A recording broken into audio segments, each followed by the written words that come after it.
Welcome to Burlap Teachers. Enjoy the video. You start with an admin account and close apps using network access. This prevents data loss. Once done, open Start and go straight to Settings, then Network and Internet. This is where Windows centralizes adapters and reset controls. Make sure to jot down Wi-Fi passwords, VPN profiles, and any static IP details because resetting removes them.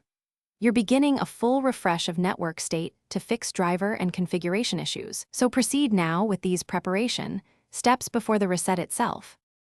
You'll find Network Reset under Advanced Network Settings. Click it and read the prompt. This restores defaults and uninstalls network adapters.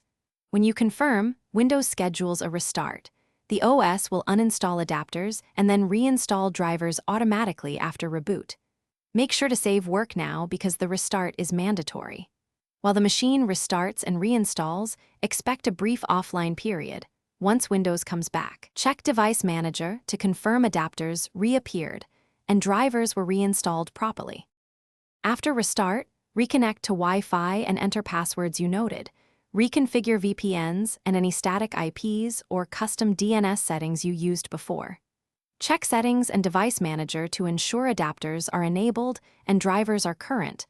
Update drivers if Windows installed generic ones. If you still lack connectivity, run the built-in Network Troubleshooter for diagnostics.